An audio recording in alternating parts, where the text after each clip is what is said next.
Live everywhere. Daily Co's Radio on netrootsradio.com presents David Waldman. Kagro in the Morning Show.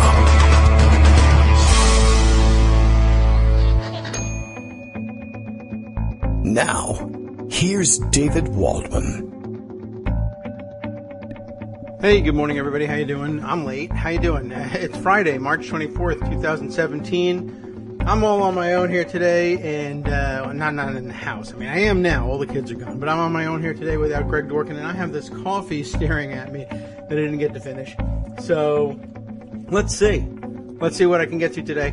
There's an awful lot happening. We are stuck in neutral at the moment. Yesterday was supposed to be the big vote on the Republican repeal and replace bill for Obamacare, 7+ years in the making, and they decided not to hold the vote.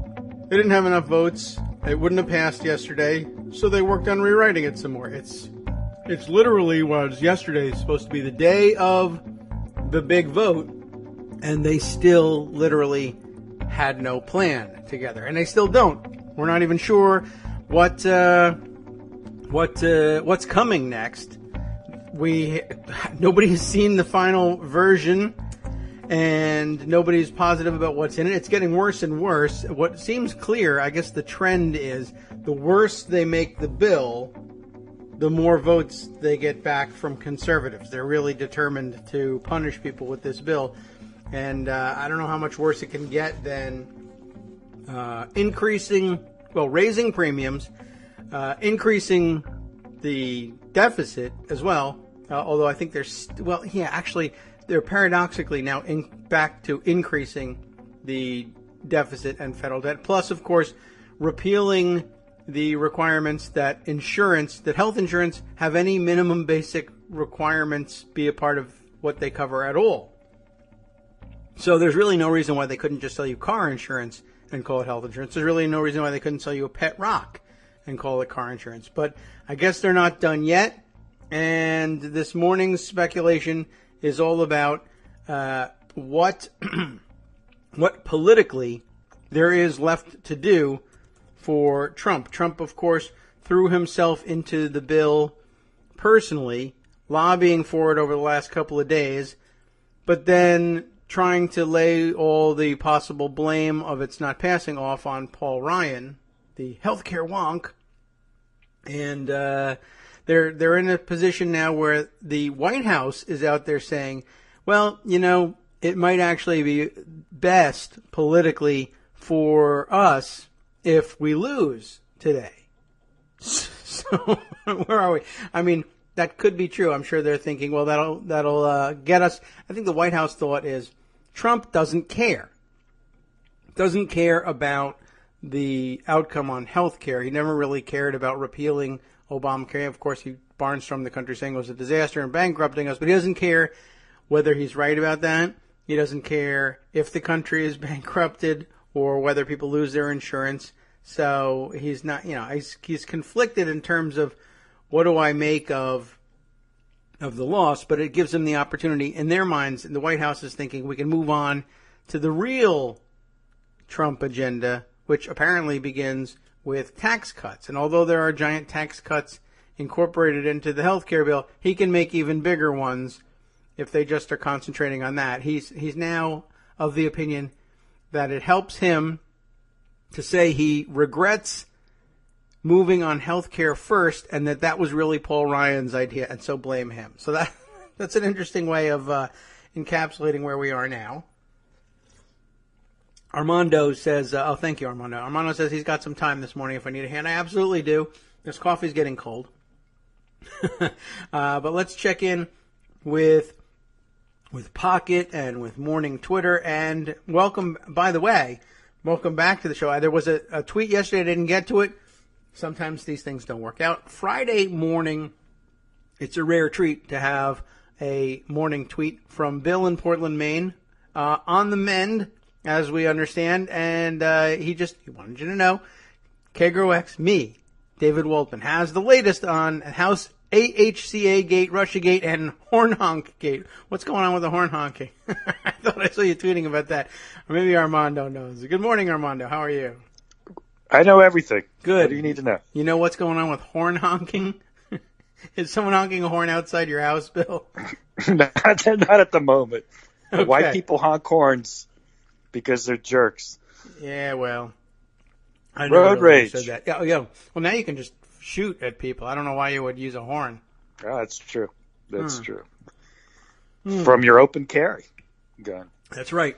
Or, concealed, whatever you want. It's been a big week for concealed carriers losing control of their weapons, by the way. Every week's a big week for that, isn't it? Yeah. So I saw a weird story on that two parents tried to blame their 2-year-old for the death of their 9-year-old with a gun. Yes. It turned out they were the ones who did it. Is that right? Did they finally figure that one out? Something like that. I just saw it in passing. I thought you might know. I did see the case, and I saw that they were arrested, and they were trying to somehow say that had happened. But I think too many people got shot in that scenario. that was quite an adept 2-year-old with the gun, is what you're saying. Yeah, I mean, I think the 2-year-old shot himself and shot the 9-year-old, and I don't know. But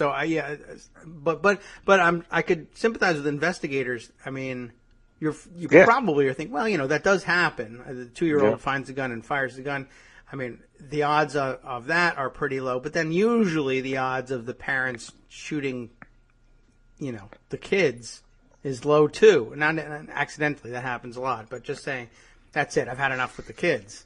Well, I mean, people do that, but they usually take out the whole family at that point.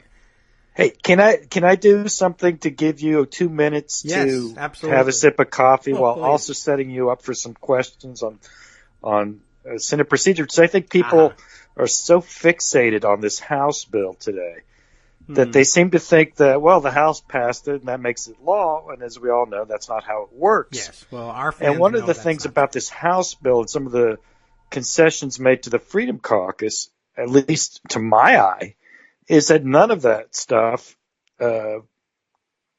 will pass through what's called the bird bath, which I'm sure you're going to explain once you've had your coffee. There's so much going on here, and Trump's strategy, if you want to call it that, is so incoherent that I think we forget the entire process. And one of the things that I would remind people, David drinks his coffee, is the House in 2009 passed a bill. It had a lot of stuff we like, public option. It was to my way of thinking, it was a better bill than the Senate bill. But the final bill ended up being the Senate bill. And the reason for this is, not surprisingly, it's harder to pass things in the Senate because of the Byrd rule and because of the filibuster. Essentially, as written, you needed 60 votes, and you couldn't get 60 votes for the House Affordable Care Act bill, so you had to take the Baucus bill, which was supposed to be just a starting point leading to conference, et cetera, but then Scott Brown won the Massachusetts seat, so the fixes that could be done were done through a reconciliation bill, the famous sidecar bill. So I think that a lot of what we're talking about today is treating the substance of this for American Health Care Act as immutable, when I think, at least, for example, the essential health benefits repeal is simply not subject to reconciliation. In my view, it's not germane to the budget. It's germane to insurance company budgets, definitely, but it's not germane to the government's budget, in my view. Those are the regulations of what needs to be in an insurance policy. In addition, things like pre-existing conditions, coverage to 26, a lot of things that are regulations of the industry, which aren't, in my view, germane to the federal government budget. So I was wondering if you could take a moment and sort of explain to people that, just because you make a concession to the Freedom Caucus doesn't mean that what you're passing actually still remains a reconciliation bill. Yeah, well, it's always true that no matter who you're making concessions to in the House, things that happen in the House don't always happen the same way in the Senate. They rarely do. There's always changes, but the House leadership. Well, I guess the first thing you have to try to decide is where is the House leadership on these concessions? Are these things that they want to see carried all the way through and be a part of the bill that gets signed in the end? And you can I intercede right there for a Jeff? I know the essential health benefits is something they did not want to concede because in their view it does not survive the bird bath. Yes, or it may be that they never really wanted to concede it because they think it's a terrible idea. And one of the things you can do... I don't think that. One of the things you can do, if you do think that, is you say, yeah, I'll concede that eventually after a show fight to the House Freedom Caucus because they're too dumb to know that the Senate will take care of that one for me. It's going to come right out of the bill under the Byrd rule. So I'll say yes to them. We'll get the damn thing passed. The Senate will end up having to amend it, and that particular provision goes down on a point of order. And even if the Senate passes the rest of the bill verbatim, we have to go back to conference in the context of having been told already by the Senate that won't fly. And now we get the bill that I meant to have the first time. It's a trick I've seen used by leadership in both parties. I don't know if that's the motivation here. It's such a cruel set of twists of the knife that I have to believe that they're enthusiastic about it. I don't know why they. I think they were pretty clear with the Freedom Caucus that this stuff wouldn't make it, but I think they're actually sad about that. Yeah, I agree. I think that if they could, they would have done it if they could. Yeah, and there's a faction. I mean, I guess the Freedom Caucus, aligned with Ted Cruz in the Senate, and I don't know if there are any other senators who align themselves with this position. Their view of it is, I don't really care whether the House leadership thinks it's going to pass through the Byrd rule in the Senate. We can essentially nuclear option the Byrd rule and get around it and include it in the bill anyway, and we think we ought to do that. The rest of the Senate Republican conference seems to think, no, I'd prefer we not do that. Or there are some people who say, well, no, we can't. It can't be done. They're leaning on various excuses. Anything can be done. You could just do it. That's all it takes. We spent some time explaining that, exactly how you would engineer that to work with just a majority. It's entirely possible. It's just a matter of do you want to go on record doing that, and how often do you want to nuclear option the rules, and will it come back to haunt you? Well, can you go into that just a little bit? I mean, that's I saw reporting that to overrule the parliamentarian, let's say the parliamentarian agrees with me and says that the essential health benefits is not germane to the budget. Yes, you'll like this. Okay. And they take it, the point of order is raised, and McConnell wants to overrule the parliamentarian. What does it take? Well, it depends on what I guess the best analogy here is to say it depends on the procedural posture, to use the law school terminology about it. Okay. If the parliamentarian rules that, let's say, these essential benefits, this repeal is in violation of the Byrd rule, and what would happen is, of course, this would be submitted to the parliamentarian's office for review by who knows who. It could be anybody. The proponents of it, the opponents of it, they may both be speaking to the parliamentarian about this. The parliamentarian essentially says, well, this is what I think about it, but that's not the rule. The rule is up to you. You guys vote on that. My advice is, if you would like to be in compliance, what in my opinion is compliance with precedent, then you have very little choice. You must rule that these provisions are out of order under the Byrd rule. And deliver that message. Should someone, and remember, this is also not self-executing, someone has to stand up and say that they raise a point of order under the Budget Act, and they can be very specific about it being bird rule, or you can just say, whatever, the Budget Act, or section, whatever it is. Right. And I think that's an important thing to discuss later, that it's actually, this goes beyond the Senate rules. It's actually now a law. That's true. It is, it's statutory, but that won't... That won't stop anybody.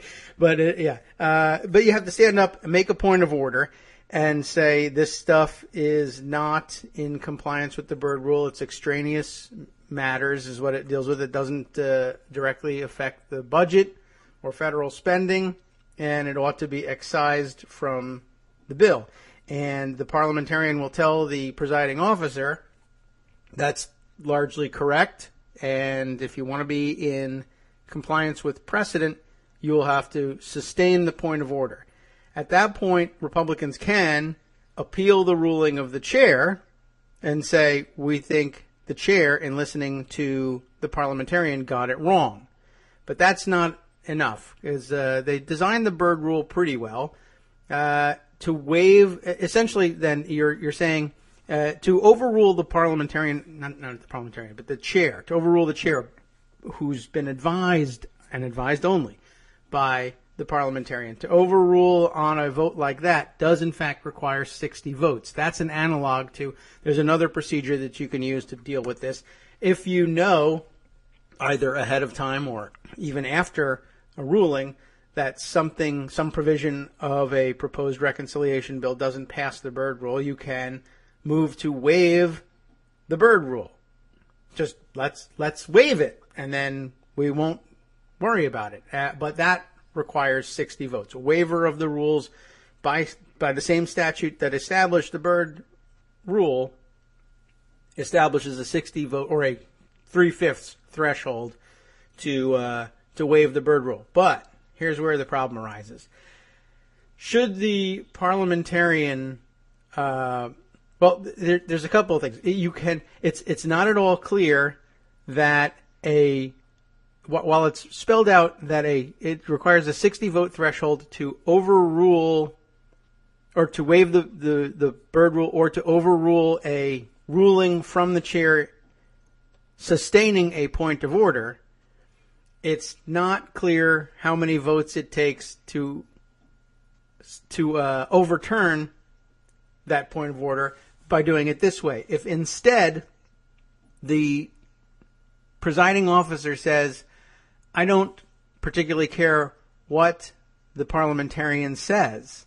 The parliamentarian's not a member of the Senate. The parliamentarian cannot stand there and say, this is against the bird rule, everybody. You can't do this. They have no voice on the floor. They whisper in the ear of the presiding officer, hand them a piece of paper that tells them what to read, and they can crumple it up, throw it away, and say, you know what?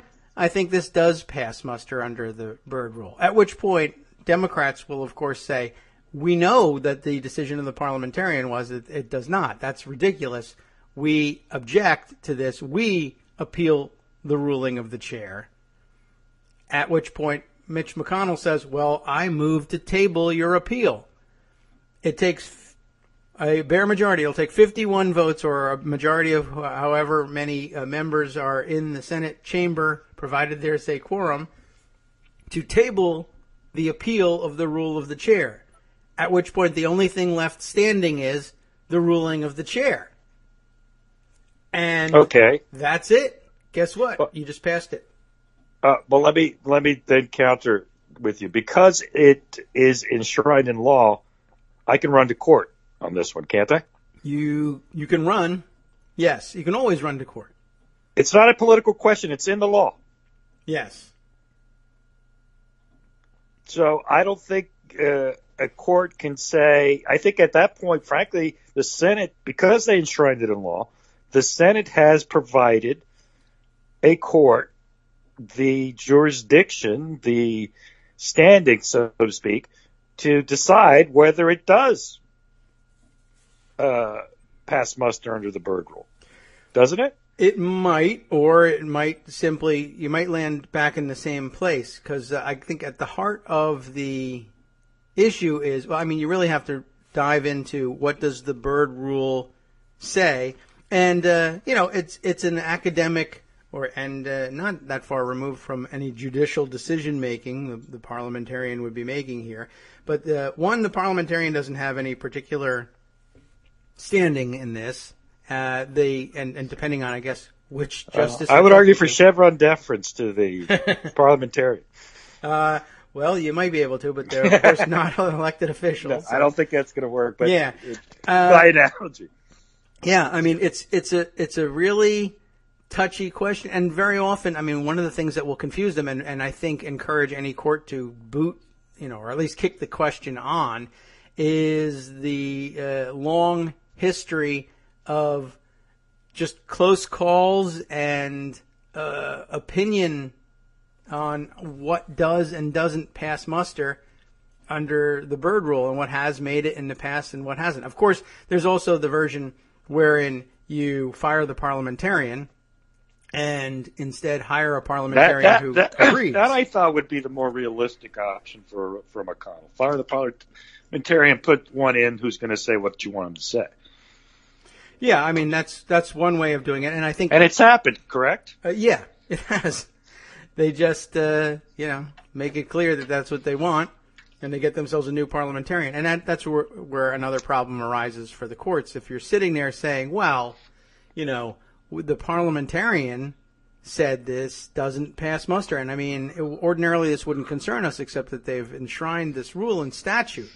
And I guess, and the arguments you'd eventually hear, well, if the reality is that you can go and get yourself another parliamentarian to say it is, then what's the point of even considering what the parliamentarian says? All right, parliamentarian A says yes, parliamentarian B says no. Now what's the court going to do? Who are you going to defer to on that one? Good question. So, yeah. I mean, at the end of the day, you're arguing constitutional hardball. If they don't care about any of it, right, they can do it. Yes. And the interesting thing about the procedure I was describing is that it's not out of keeping with precedent. So they can do it and say, yeah, we didn't break any rules or even change any precedent. When did they do it in the past? Just I don't recall myself. Yeah, I don't know if it's been done necessarily with a Byrd Rule point of order, but it's done. I mean, it was part of the original change to the filibuster rules in 1975 when they changed the threshold from 2/3 to 3/5.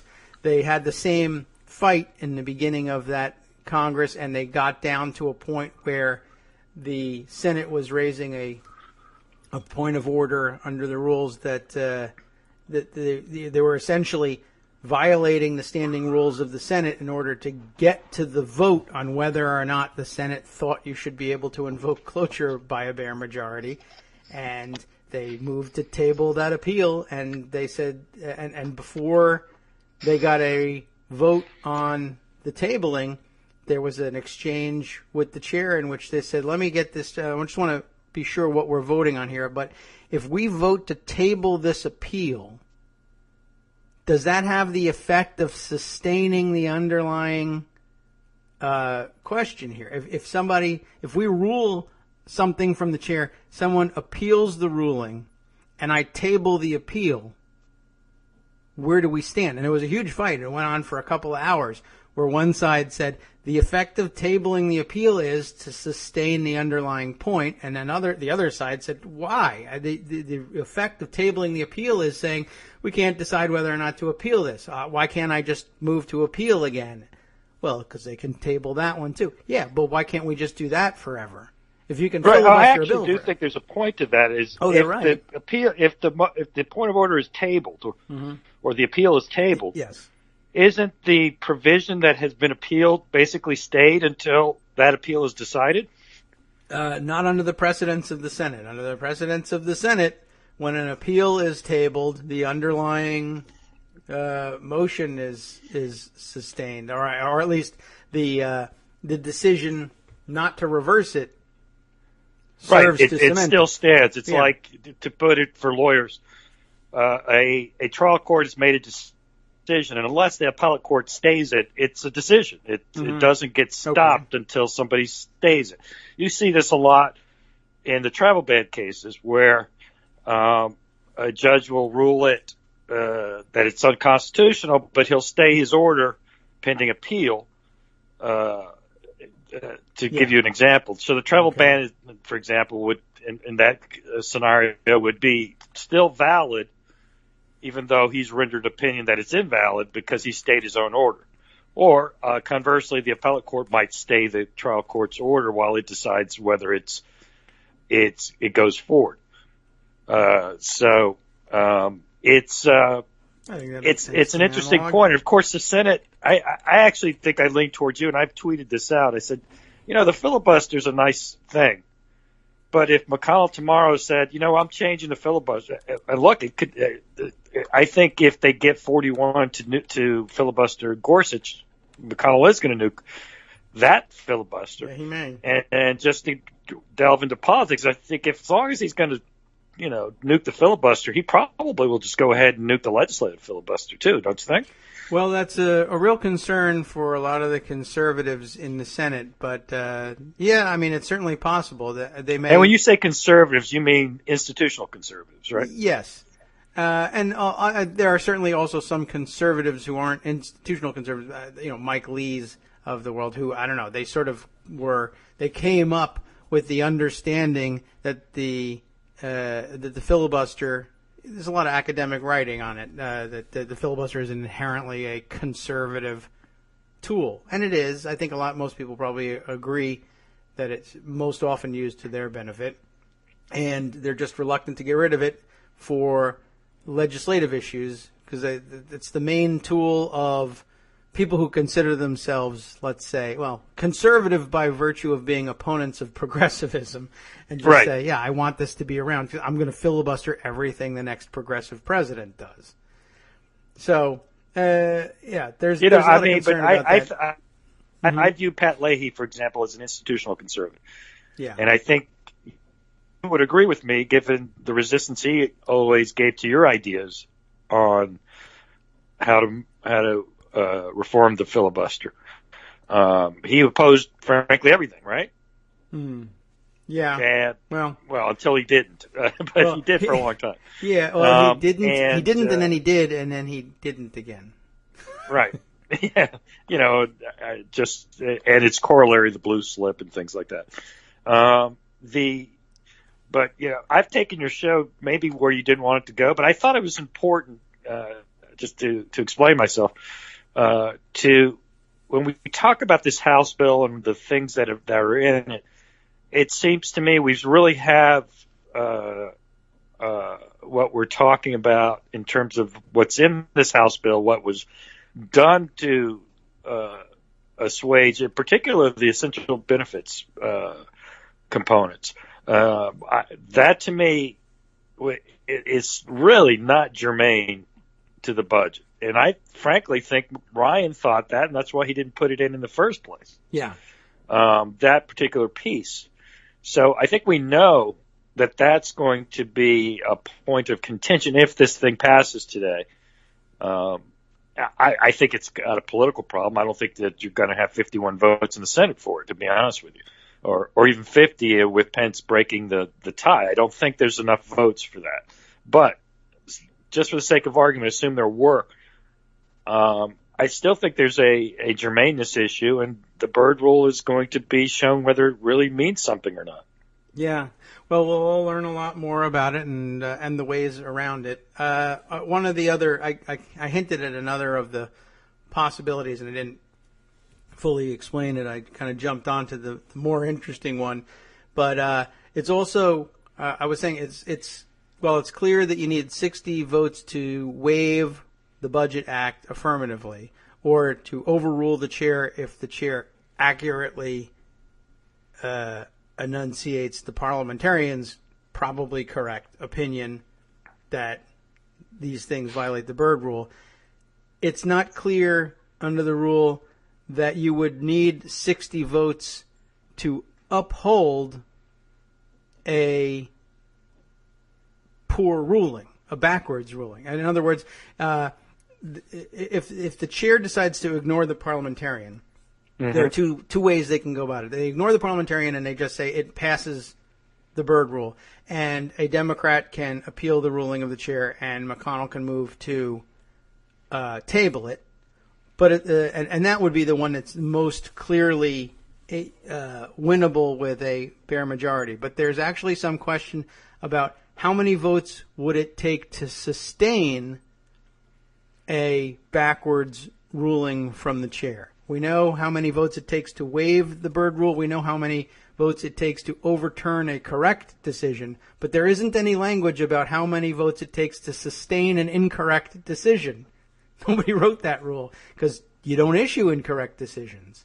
No, right.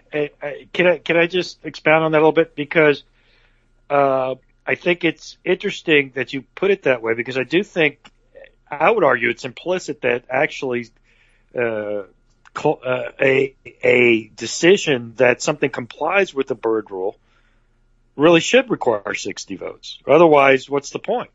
Yeah, you would think, but I don't know. I'm not certain that it does. No, I agree with you. I think that in essence, McConnell can say it's 50 votes, and that's that. Yeah, that's tough. And I mean, if there isn't precedent on that, by the way, I think the way they kind of settle that is that the parliamentarian whispers in the ear of the chair, the presiding officer, the president of the Senate, right? President of the Senate says, forget that. This does pass muster under the Byrd rule.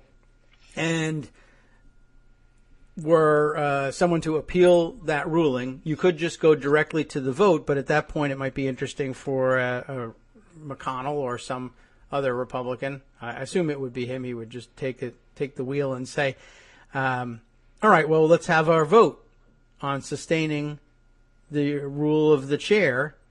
And can I get a ruling on whether or not we can do that with just a bare majority? I mean, the question is sustaining the rule of the chair.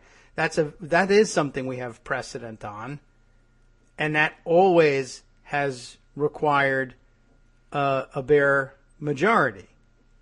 Overruling the chair usually requires just a bare majority too, except in this context we have a written rule, and it happens to be statutory, that it requires 60 votes to overrule a ruling that says this this is going to be excised from the bill. But we don't have any precedent on the reverse, and every other time we rule on sustaining the ruling of the chair, it's a majority vote.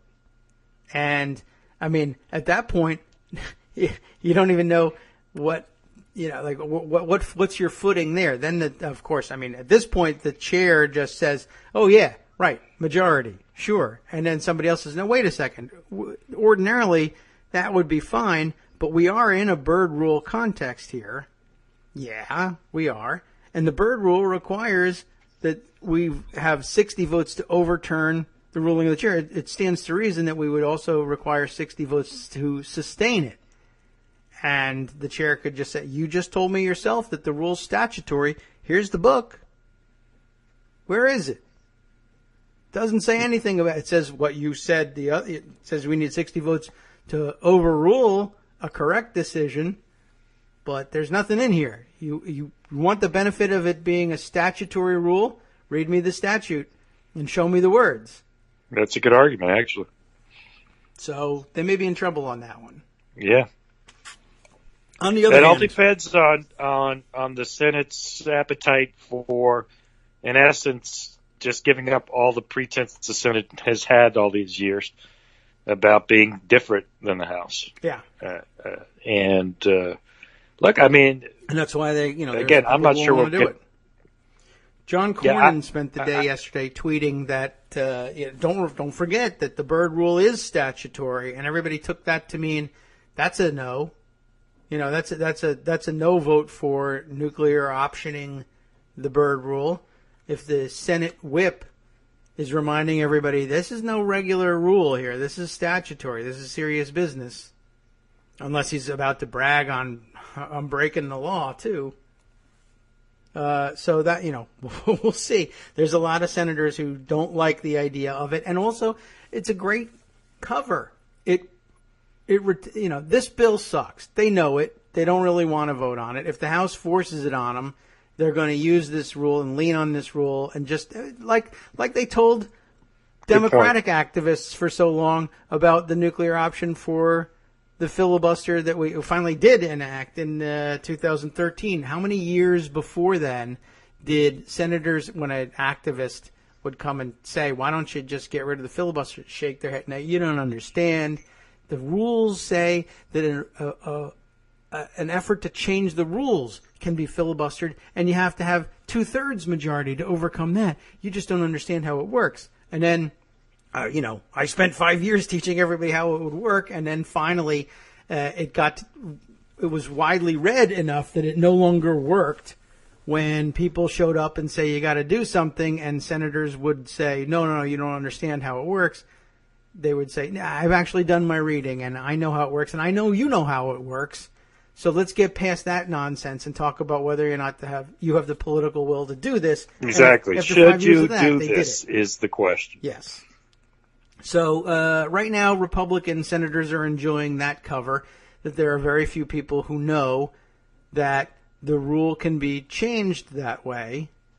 Some people do, and Ted Cruz is whipping them hard to try but this takes a while. Ted Cruz thinks he can do it in 6 weeks. And it takes several years, from my experience. I'm sure Ted could do it faster because he's a senator. But everybody hates him, so that's difficult. Now, I do want to tell you that I know that Rand Paul has explicitly said that we should just overrule the Byrd rule and put in everything we want to do.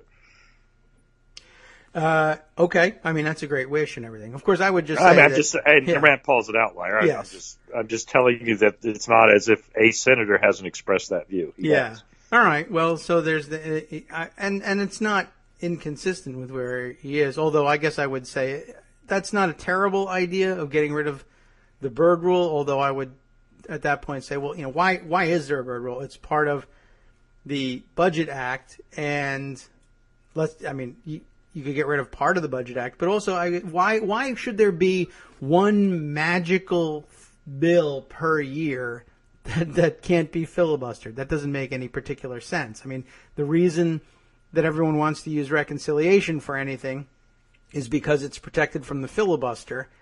But the rule is, it has to make some damn sense for the budget. And if it doesn't, then you don't get the magic. Otherwise, I'll argue the other side of that for a second, if you want. I said think of it something like, I think the debt ceiling vote shouldn't be filibusterable. Let's say. Well, it is. For not example, supposed to be. It's too important for the shenanigans.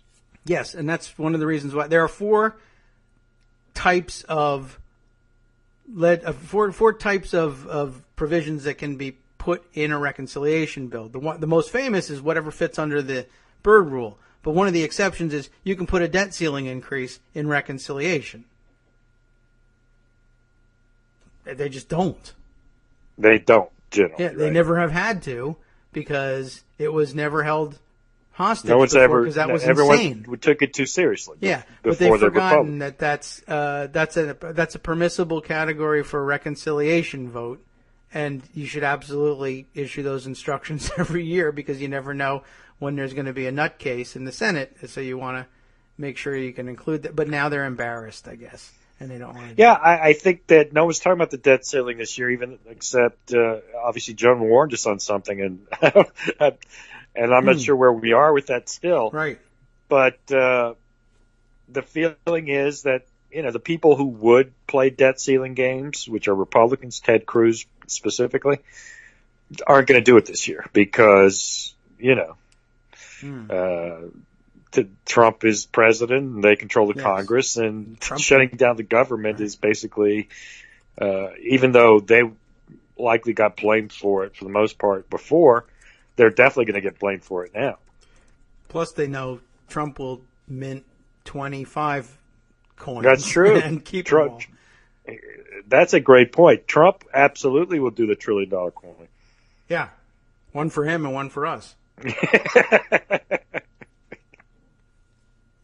He can't wait to make $1 trillion coin. Speaking of, I'm going to shift gears on you because we're talking about deference. the GSA yesterday issued a ruling on Trump's violation of the lease of the Washington Hotel. That came out backwards. Huh? I hear that came out backwards too. Yes, it was. He's in full compliance. Yep. Says the GSA. That's good news. I mean, well, let's look at the lease. It says he can't have any interest. Right. How is he in full compliance? He separated himself from the company. Yeah, he gave it to his But he children. still owns it. Right. Yeah, but he's not going to take anything until after he's out of the presidency. Well, Chevron. But he's still going to get the money. What can I tell you? Chevron. I know. That's There what you I go. was thinking too. It's the GSA administrator, man. Who else do you want to make that decision? That's who we told to make it. And that's the same thing. Why did the GSA before inauguration was waving all kinds of red flags. This is terrible. Oh my God. What are we going to do? How are we going to deal with this? And then they realized, well, kick the can a little bit. And then they did the same thing with the GSA administrator that they do with the Senate parliamentarian. Well, I'll tell you what, you can rule the correct way and go job hunting, or you can rule the other correct way and stay and make those payments on the house and keep the car and the whole thing. Huh. After all, don't worry, it's not that difficult. It says a elected official can't have an interest in this, and I don't. I gave my interest to my kids.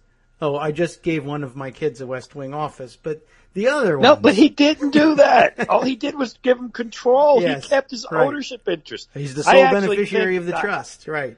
I thought at least for the hotel, he'd basically say they're creating this new corporation. We're transferring the interest in the lease to them. I don't have any ownership interest in it. It would be a ruse. It's going to his family. Right. But it's insane. He didn't even do that. No. I don't know. He said, He I'm signed still some an owner, papers but and I'm sent just them not a thing. making any decisions. It's like, what? Right. Plus that by the way, also an entry in the I'll get back to you next year.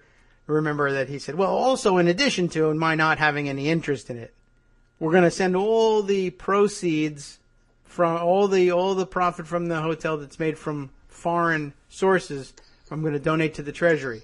At which point the GSA and everybody else in the country would have said, how are you going to disgorge the profits from this hotel you have no interest in and give it to the Treasury? I am not sure. Probably power of persuasion, I'm thinking. I'll talk to whoever the owner is, I guess, and see what they think about doing it. How does that work? Well, it doesn't. And it doesn't matter because he's not going to tell you how much money the hotel made from any source of any kind, much less, there's no obligation for him to come up with a figure at all. And certainly no incentive to. Any number he names goes, has to be donated to the Treasury if he's to keep his word. But since that's not binding, I don't know. The whole thing is insane. You've got to read the letters at some point. I don't know if you want to take today's show. It's the most unbelievable thing. I have the New It's York like Dan Times Scavino wrote it. here. It's the funniest thing. Is that in there? Is the letter? I can send you a link to it. Yeah, Why don't I'll I take do a that? look. I'm gonna tweet you a link to this. It's. I mean, I can't say it's a minor issue, but it's just. I mean, because it's one of millions. I mean, of in the issues. scheme of things, Yeah. listen. The graft on this hotel is relatively minor.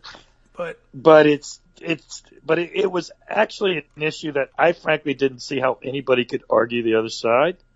Here it is. Here's the letter. Let me tweet it to you. So but the letter's hilarious, and I want you to look at it because it's pretty banana he talks republic, about. man. Well, just take a look at it. Okay, where is it? Are you tweeting it or? Are you? I tweeted emailing? it to you. I didn't DM it to you. I just tweeted it to you. So who knows where that went? Let's see. I'm looking for you here. Sorry, I know you got a heavy duty one. Maybe. Well, I'll find it. Okay, let me search for it here. I gotta open up another. Yeah, I'm sorry. That's okay. Well, tell me about it while I'm looking. Well, I mean, let me nuts, just read isn't this. it? But Okay. this line Yeah, go ahead. Oh, there it is. To date, most of the review and reporting on Section 37.19, that's the one that blocks Trump from having an interest in the lease, has focused only on a few select words and reached simplistic, quote, black and white, unquote. I love the quotes. Trump makes everybody use quotes now.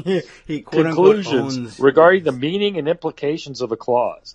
However, it has been less widely reported that other legal professionals and former government contracting officials have reviewed the language and come to different conclusions. Cites a Politico article. Oh, okay. This is a GSA document. Who cares what conclusions anybody comes to? Isaac Arnsdorf's conclusion. Well, I was waiting for that one. Isaac. Who's Isaac Arnsdorf? I don't know. That's the guy who wrote the thing. The contracting officer level. Now, I don't know anything about the GSA, but I assume this is just, some guy in a cubicle, right?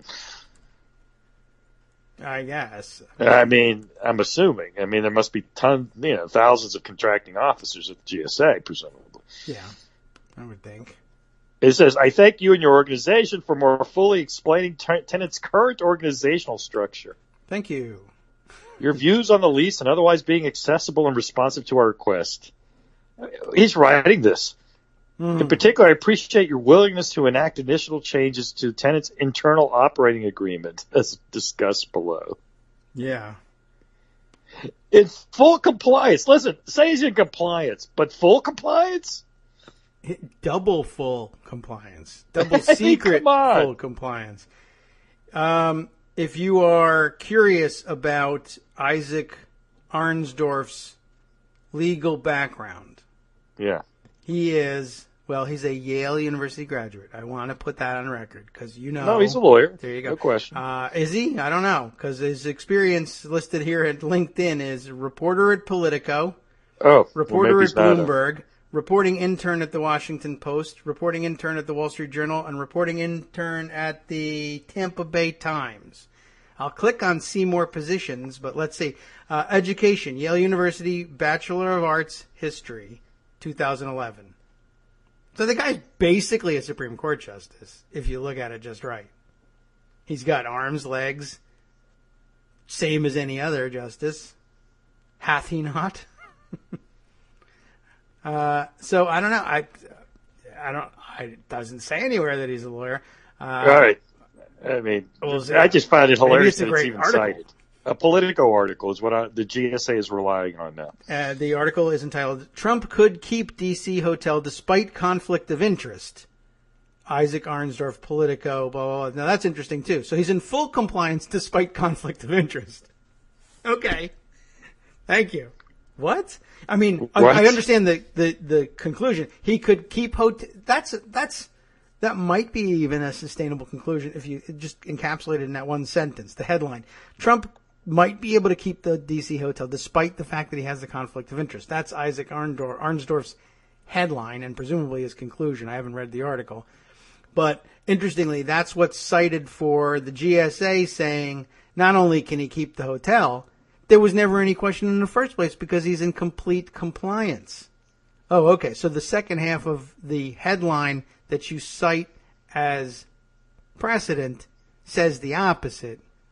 But, all right. Go ahead. And now I have to find the Isaac Arnsdorf article to figure out what that is. Oh, look, and here's the URL. I can't copy it because it's out of a PDF you sent me. But go ahead. Yeah, you got anything? You can discuss that while I type in this URL. Holy mackerel. Well, maybe I'll just search it. The entire thing tells you Donald Trump, just so you know, the essence of it is Donald Trump says, I don't control it anymore. Okay. But I still own. I still have ownership interest. So it's okay.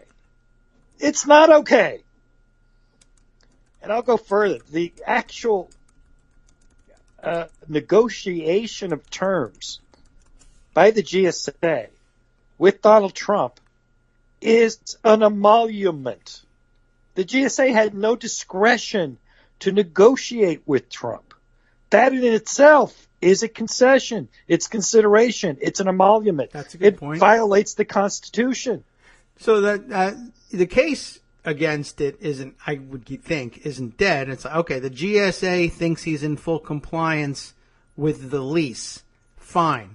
The lease, however, is a constitutional violation. So we're more than back at square one. You take a step back. okay, the lease is valid on its face with respect to whether or not Trump is an owner and or whether or not Trump is a government official. I assume they're not disputing that he's a government It's just official. his own.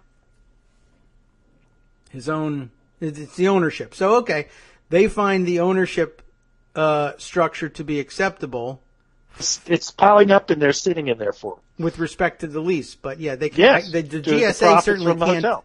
can't offer any opinion on whether or not the ownership structure is sufficient to avoid the constitutional question of emoluments. I assume we don't imbue the GSA with that power. Here's the key phrase, just on that point, page 7 of 8, if you want to look at it. This is a long letter. Okay. Yeah, but 7 of 8. And you look at the bottom where it says, second, as further explained by tenant, It's 6 amounts pages that of would have first. been distributed to DJT Holdings LLC, that's Donald Trump, will Who owns instead be this? credited What? to the unrecovered capital contribution account of DJT Holdings LLC and treated as capital contributions to tenant. In plain terms, what this means is the funds will remain in Trump Old Post Office LLC instead of being distributed to DGT Holdings LLC. Well, a capital contribution, listen, this is lawyer stuff. But just so you know, when you make a capital contribution, you have a right to be reimbursed for it. Okay. In essence, they put a To an bookkeeping LLC. entry. Okay, you made a capital contribution by not taking the money now. But of course, at some point later, we will repay you your capital contribution. Okay. It's insane. Yeah. Well, sometime later, after I'm a government official, when I'm done with that. Deferring your income, deferring the revenue you're going to get until you're out of the presidency does not solve the problem. Yeah. If he makes $10 million off this lease, just to pick a number, but he doesn't collect it till he's out of the presidency, he still made money from it. Yeah. What is he talking about, this GSA officer? Is he crazy? Well, depends what you think his goal was. This is embarrassingly bad, but I still, what's weird to me in all of this, why would he keep his interest in the hotel?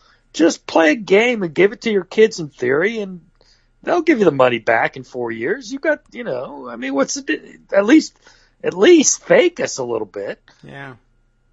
I don't know. I mean, I don't know. He's so proud of that property. He doesn't want to, and I can understand. It's still his property. We all know it's his. Yeah. Oh, I thought it was Eric's. Right. I mean, no one's fooled by that. Oh. If he kept calling it my hotel, I mean, he'd still be okay. Yeah. Because even he lies about everything else, so why not that? I don't get it. Yeah, it's a little weird. I don't know. I think his cover-up it's really poorly executed, but, look at Devin Nunes. So. Right. Who knows? I don't know. I'll have to spend some time offline, I guess, maybe trying to digest this. And I'm interested in reading the reasoning from Arnsdorf, which I guess I should also say. That too, but, the letter's 8 pages. It just recounts that basically he's given up operational control, and he's agreeing that the money stays in the operating entity until they decide to reimburse his capital contribution. Right. I love that it. That is, his share of the profits are being deemed capital contributions. Yes. The reason it's to the operating LLC. Originally, the profits were. I'm boring the listenership with this, but it's all it means. It's just basically he's deferring his income until he's not president. I love the names that he and everybody else who does this does the same thing, because it would otherwise be too complex to keep track of where's my money and how much of it am I entitled to. If these people who divide themselves into 800,000 LLCs, it's literally what he's saying is, well, if he had kept the profits going to the bank account of Donald J. Trump's Right Pocket LLC, that would be a problem. However, he has assigned 100% of his interest in those profits to DJT Left Pocket LLC. And that's totally different. It's totally different. And every time we read one of these stories, he bought the property at 123 Sesame Street. Well, he didn't. I mean, DJT Properties 123 Sesame LLC bought it. Oh, yeah. So he's not the owner. He doesn't own Donald J. Trump's, favorite wallet LLC.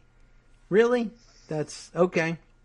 That's a great excuse. And I should say, I mean, I haven't read this. I'll read it offline, I guess, and just we'll come back to it. Between that and the nonsense. Isaac Arnsdorf thing, and Arnsdorf may make a perfectly good argument without being a lawyer. You don't need to be a lawyer to do that. Yeah, exactly. But, it's not.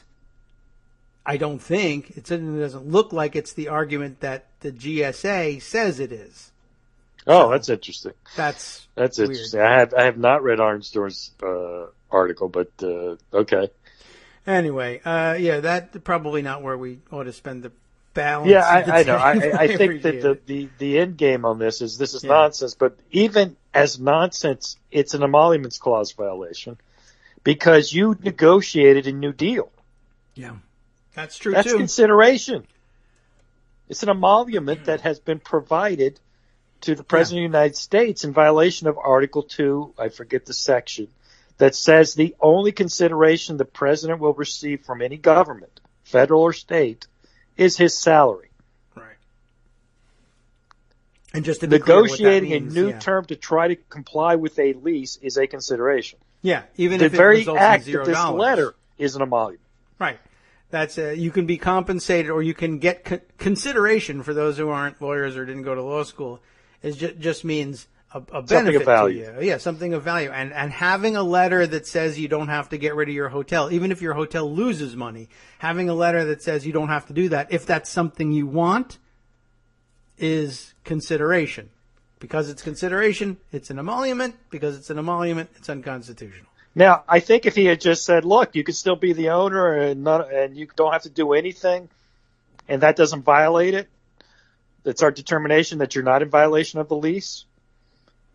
That would have been wrong, but it wouldn't have been an emolument. It's a decision. We don't see a problem here. Of course, it would be crazy to say that, but the mere negotiation of what he needed to do to be in compliance is an emolument.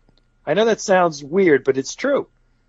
It does. Because when you enter into a negotiation, you are basically, not taking the most, solid position. Whenever a settlement, so to speak, is an agreement. And an agreement has two sides representing their interests and compromising and reaching an agreement. Yeah. So this is what happened here, and this letter itself is an emolument. If he had just come out and said, I've reviewed everything in your structure and it doesn't violate the lease, that wouldn't have been an emolument, I don't think, because clearly the GSA has to make a determination. But instead he said, well, you made all these concessions, so I'll accept that. That actually is an emolument. Especially if he doesn't accept your explanation, you could fire him and get someone who will. Well, that's exactly right. This contracting officer's new boss was appointed by Donald J. Trump. Right. So that's problematic. So, if it was the Justice Department, they would be recused and they would have to have a special contracting officer actually do this review. An independent contracting officer, if you will. If there are any of those. Yeah, there are, but let's say you hire a law firm to do it. Just because there's a conflict, because there is.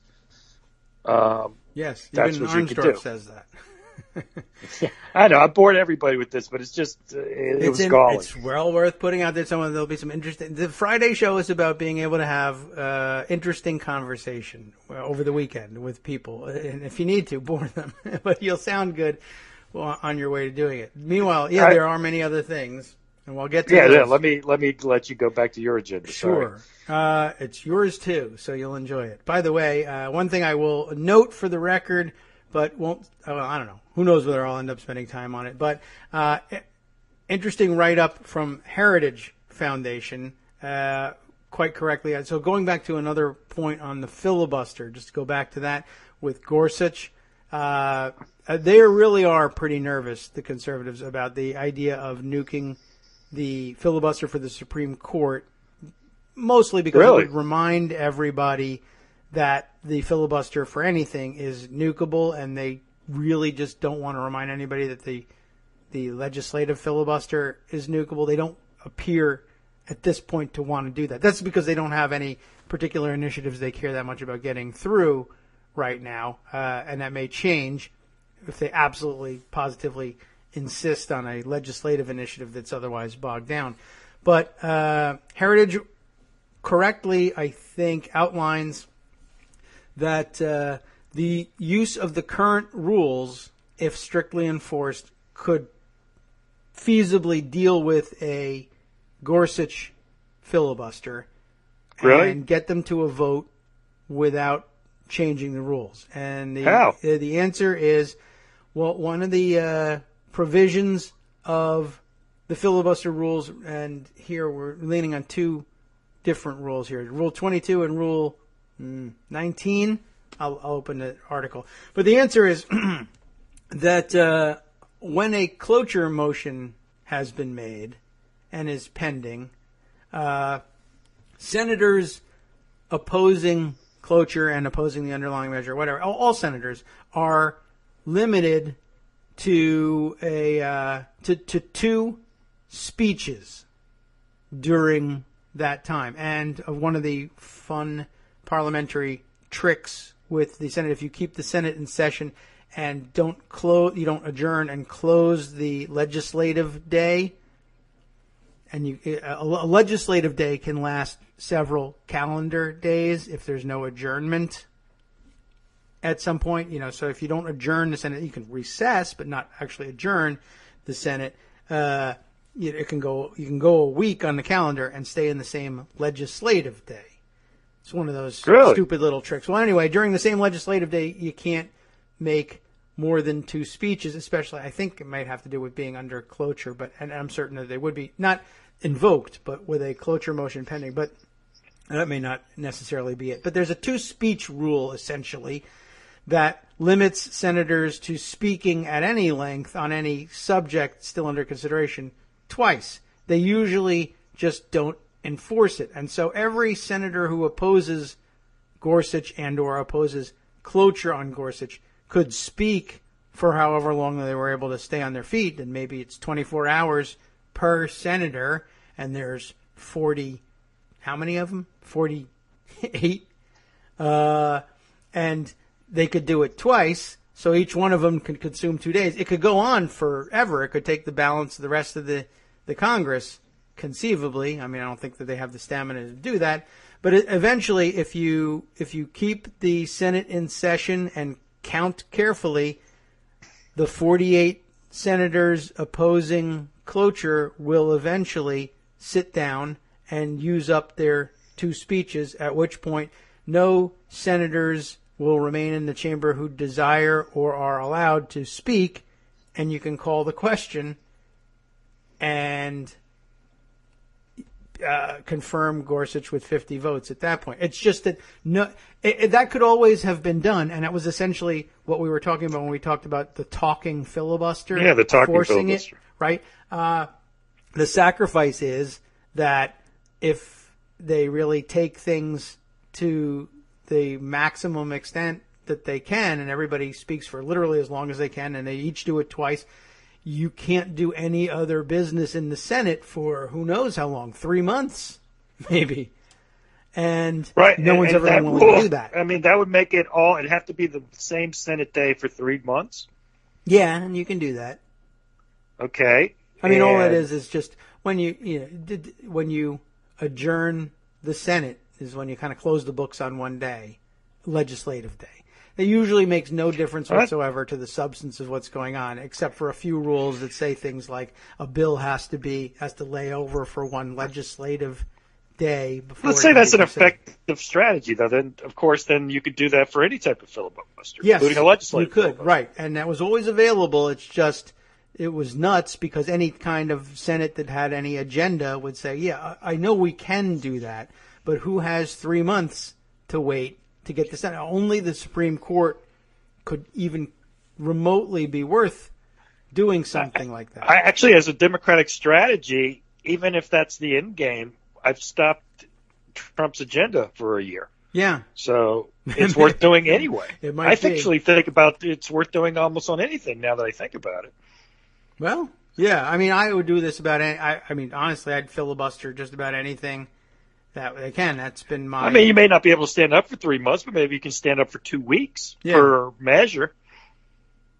It could be. I mean, and you can run the clock for the rest of the year. Yeah. If they want to play that game.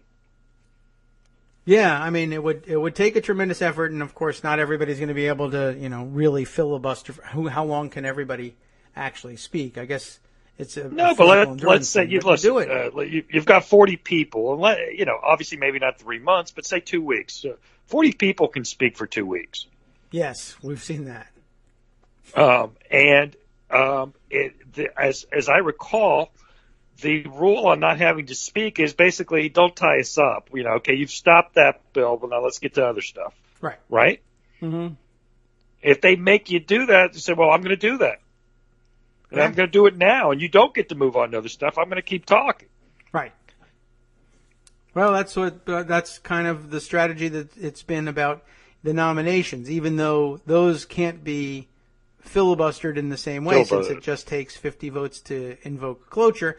I've said, make them invoke cloture. The game's not over because it's not that you can't filibuster, quote unquote. It's that it's just easier to stop you. So do it and make them stop you. And then because they've invoked cloture to stop you, say, good, fine. Cloture also entitles me to burn the next 30 hours as well and make it take forever. The cabinet's still not done. And that's one of the reasons. The other reason is that Trump hasn't nominated people to fill the seats. But we're, 9 weeks into the administration. He's still not done with his cabinet. And there's no deputies anywhere. And it's, to the great detriment of what was once the United States government. But, so what? Who cares? They haven't been able to do much of anything else. The only bills they've been able to pass are things that are legally protected from the filibuster, things that came under the Congressional Review Act. There hasn't been a straight up, hey, let's change this law bill yet. Yep, I agree. By the way, breaking news, Steve Mnuchin, yes. I think that's how you say his name, the Secretary of the Treasury, he said, Mnuchin, and I quote from Axios, the debt ceiling is a ridiculous concept. Okay. Glad sorta. we straightened that out. Yeah. Because, yes, it is a ridiculous concept. That's true. I mean, a lot of things are. So, all right, well, that gives us some hint about how they might deal with that later on. I think he would probably think it was less necessary to call it ridiculous if they had remembered that you can raise the debt ceiling in reconciliation. But that too. They forgot that. It's been done. It hasn't happened for probably 15 years. Well, the problem for the Congress is, you voted to raise the debt. Right. So the reality is the Congress doesn't have to vote to raise the debt. But if they repeal the debt ceiling itself, then they can stop having these stupid votes to raise the debt ceiling. Right. So it's something they can do, and I guess Steve Mnuchin is for it. Yeah, I mean, he's Although right. He might not get the it coin. is stupid. It means nothing. At the end of the day, unless you look, I mean, constitutionally, there's a provision that says we have to pay all our debts. Mm-hmm. So it can't be when debt service gets to the point where you have to raise the debt ceiling to authorize debt service. Well, then the constitutional provision is going to prevail over the law. He's not wrong. What? He's not wrong. I think No, he's right. Yeah. Just be interesting. It's interesting now that he says it. Of course, Yes. after Republicans have railed and, frankly, shut down the government over this ridiculous concept. And it is ridiculous. I mean, by itself, it's not necessarily a ridiculous concept to say we'll have a budget and this is how much we'll allow to spend. But I guess anything that poses a problem like that that we finally determine, yeah, you can actually get around it if you mint $1 trillion coin. Well, okay, if that's the answer, then I guess it is kind of a ridiculous concept, isn't it? Because what's the point? Yeah, I mean, we don't have species currency anymore. I mean, if we had to have reserves to back our currency, the concept would have some meaning. But since the government, the debt ceiling doesn't, we talk about a coin, but the reality is you could print paper. That's true, but a coin is cool. Yeah, the coin is cool, and I like that people found that provision about the president having the right to mint coins as a way to do it, because the president can't unilaterally print money. Yeah, that that's why. Yeah, the paper thing might not work for that reason. Although I guess you could do it on paper as long as it wasn't a Federal Reserve note. Oh, well, what I'm saying is Congress could pass an authorization to print money without a coin. The coin was necessary because the president couldn't do that unilaterally. Can't do paper unilaterally, but he can't do the coin unilaterally. Well, that's fun. Yeah, exactly. But it's not a ridiculous concept. Just look. Yeah. So everything surrounding it is pretty ridiculous. So I just wanted to get that on the record because everyone turns here for fun news about reconciliation and filibusters. And so a good point from the Heritage Foundation. They didn't invent anything here. They just read the rules, and they're right. And this is something we used to, this is what we were talking about. We used to talk about the talking filibuster. I think, I'd make another observation about that. It's interesting that for the Heritage Foundation, they would basically blow up everything on the Trump agenda to get Gorsuch on the court. I think that gives you a good idea of what their priorities are. Yeah, unless it's just, a couple of guys had this interesting academic thought, and what the hell, go ahead and publish it. It makes us look smart. If push came to shove, they might change their mind about it, but they might not. You might be exactly right. They might have no other agenda in mind. That's entirely possible. And they wouldn't be wrong. No. I mean, one of the things that, I ad nauseum preach on all these Supreme Court nominations, elections come and go every 2 years. Laws can be changed. They are changed. Until a Supreme Court justice dies, he's on that court. And then they decide whether those laws are valid or not. Yes. Gorsuch is 49 years old. Life expectancy for a white man now is 78, something like that? I guess so. How long did his mom live? A little older. I think women now are over 80 for expected life expectancy. Though this opioids thing may have lowered the white male expectancy. But, assuming you're not in that group, that you can even narrow it even more. Someone like Gorsuch's life expectancy, because he looks to be pretty healthy, he's not a smoker or anything like that, probably 83, 84. That's 35 years from now. This guy would be on the court for 35 years. That, we'd be what? I'd be 85 or more, 87 by the time Gorsuch left the court. For the rest of our life, my life, if I'm lucky, and I live that long, he'll be on the court. Yes, and if he has his way, we might not live that long. Exactly. It may make that's the solution for me. Well, we can arrange for that whole you not living long. It's true he's terrible, but the point is that his policies will kill you long before you regret it. Yeah, you don't have to worry about those 35 years. You're not going to live another 10. Right. They'll get rid of you before that. So more breaking news on Mnuchin, by the way. Okay. Well, we'll wrap up that point. Yes, that they're right. It's the Supreme Court. Stupid. And their focus is correct. They may not feel that way after the second month of the filibuster, but who knows? I think it would be fascinating. That would be an interesting exercise. I mean, it's not going to happen, but if it did happen, it'd be pretty interesting. I think the nuking would make more sense because otherwise the Senate grounds to a halt. I think they'd say, "Well, I'll just take my lumps, nuke the filibuster." one day. I'll get some bad press for a week, but then I move on. Yeah, if he's got anything to go to, and usually, they'll have something. In other Steve Mnuchin news, and I understand that the pronunciation is Mnuchin, so I've nicknamed him Dim. Okay. He's Dim Mnuchin. Diminution. Steve Dim Mnuchin says he's also got a new headline here. Neil Irwin, senior correspondent at the New York Times, Upshot, has this. I'm sorry. He's quoting Justin Green, who's Justin. Justin Green is also at Axios. So I guess Axios has been talking to Dim Mnuchin. Yeah. This is an Axios event. Today Allen and Green are doing it. Today, in completely normal things for a Treasury Secretary to say about the president, Justin Green says, Mnuchin, speaking of Trump, he's got perfect genes. He has incredible energy, and he's unbelievably healthy. He's just like his crazy doctor. That seems like an astonishing thing to say about a rather portly individual. An obese 70-year-old man. He's incredibly healthy. He's got perfect genes.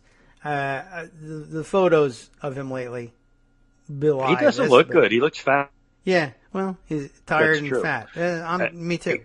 He needs to go to the golf course more, I think. Yes. Well, he's had every opportunity. I don't know what's going on. He's made his 11th trip to the golf courses.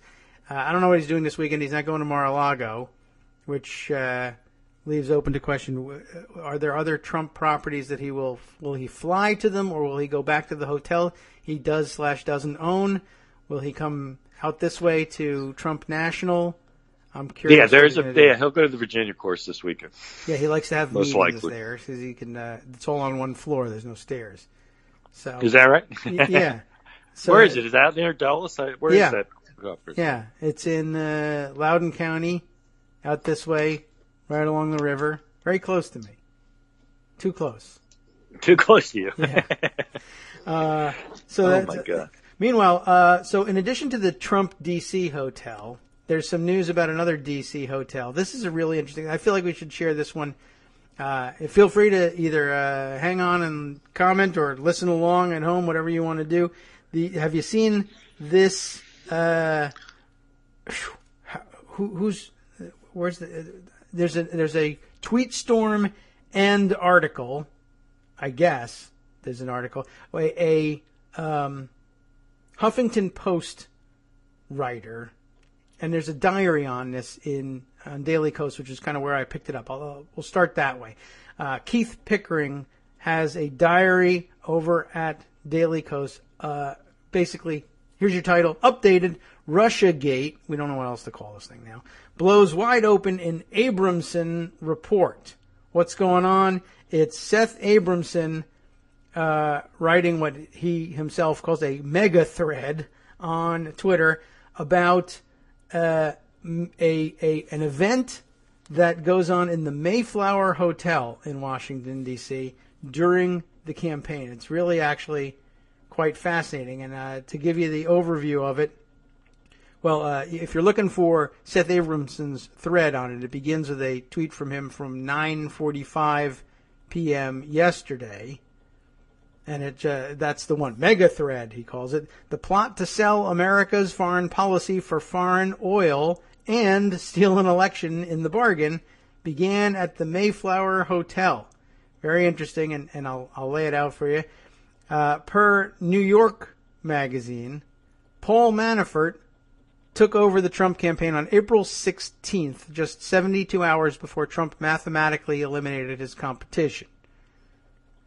The timing of the takeover, I guess here, was intentional. Manafort was hired in March and was slated to become the campaign's key player as soon as Trump became the nominee. If you remember back in the campaign days and what they were doing in that mode, Corey Lewandowski running things, and now that he was going to become the nominee, they needed to have the professional come in and take over, Manafort. And then, of course, as we all know, he ends up getting forced out because of his connections to Russia, and the rest is history. Then Steve Bannon comes along, except we learned yesterday that Steve Bannon and Kellyanne Conway, turns out, were interviewed by for the job by Paul Manafort. This according to Manafort's daughter, or at least according to the texts hacked from her phones.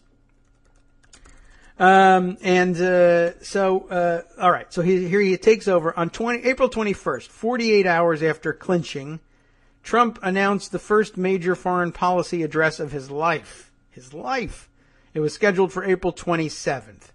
The speech, arranged by Jared Kushner in mid-March, was to be hosted by the Center for the National Interest, a conservative think tank.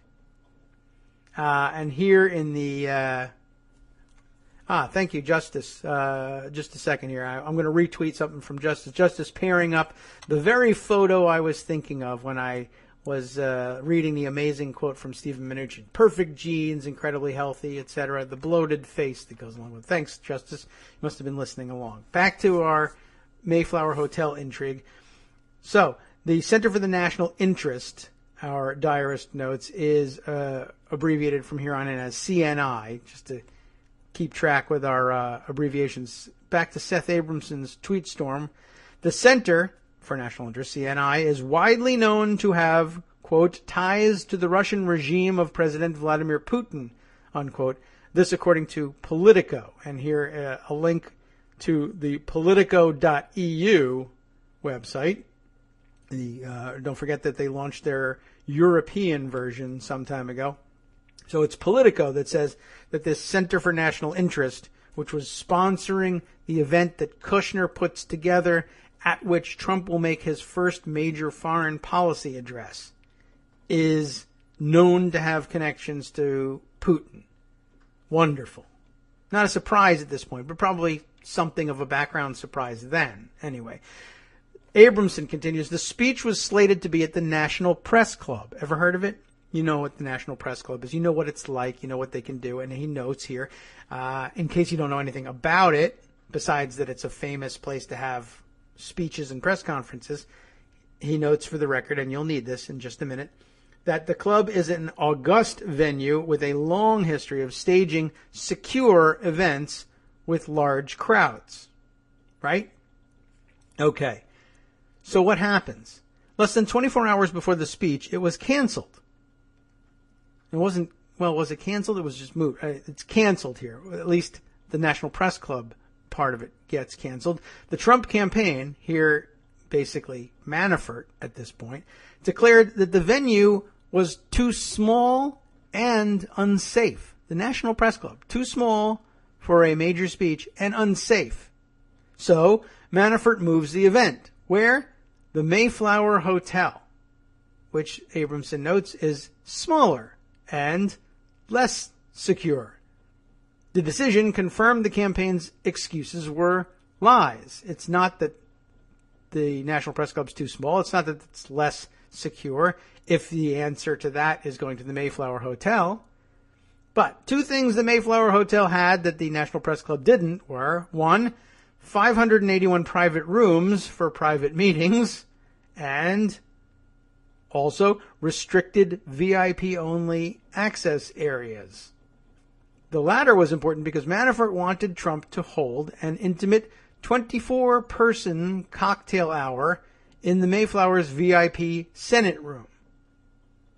Why? Among the 24 at the event, that's a select number, isn't it? Among the 24 at the event, Trump, the CNI event coordinator, a Mr. Heilbrunn, I don't know who that is, but doesn't sound good when there's Heil in your name, but okay. Who else? Jeff Sessions among the 24. And this is in April. Jeff Sessions, Jared Kushner, that's to be expected, Corey Lewandowski, which previously might have been expected, but remember, wasn't he just booted out in favor of Paul Manafort? But yet there he is. But remember, Lewandowski never really disappears from the campaign, even as he's working as a elections correspondent for CNN, analyst, I guess. Who else is there? Paul Manafort, of course, reserves a seat for himself. And 4 ambassadors. Okay, it's a foreign policy address. 4 ambassadors are going to be there. There's only 24 spots. Of course, you'd think maybe why not more ambassadors and less Lewandowskis? or Sessions is. I guess you might have to invite Heilbrunn. It's his event. Manafort, of course, is going to invite himself. But 4 ambassadors. Well, who are they? Okay, I don't know. Another VIP at the event was, get this one, just for kicks, Iran-Contra figure Bud McFarlane. Oh. He's one of America's chief advocates for a bargain with Russia on oil access. I had no idea that he was even alive at this point. Bud McFarlane. I guess he is. But it never occurred to me that that might be true. He's 79 years old. I guess it's only 9 years older than Trump himself. But he's alive and well-ish and doing something, apparently lobbying on Russian oil deals. Interestingly, by the way, if you Google him, you also get those results. People also search for, just to put him in context in case you didn't recognize the name for some reason, John Poindexter, Caspar Weinberger, Oliver North, Fawn Hall, and K.T. McFarland. I don't know whether that's because they work together or because maybe they think people made a mistake in typing McFarlane instead of McFarland. I don't know. I wonder. I guess it could be both. Anyway, so Bud McFarlane is there apparently in his capacity as a deal maker on Russian oil access. Now, I'm having to take Seth's word for it on that one, though I'm sure he's got a source on that. 4 ambassadors. The 4 ambassadors were the only 4 ambassadors in the whole world out of, as he says here, 195, I guess, that we receive here in the United States. 4 out of the 195 that the Putin-linked CNI had invited to be at the event. Okay. The biggest oil deal in Russia's history occurred, he tells us, in December of 2016. It involved the coordination of entities from 3 countries. And, well, let's just read the next one. Individuals from these 3 countries, Russia, Italy, and Singapore, negotiated the sale of, this will ring a bell for you, 19.5% of Russia's state oil and natural gas company, Rosneft. Remember them and remember the 19.5% sale? The Russiagate scandal involves claims that Trump was given 0.5% of that, of Rosneft. That's the 0.5. And, of course, aid in getting elected in exchange for lifting U.S. sanctions. That's the allegation, right? The ultimate allegation here. The Rosneft deal closed December 5th through the 7th. I guess that's when they were finalizing the negotiating. During that time, Bud McFarlane, visited Trump Tower.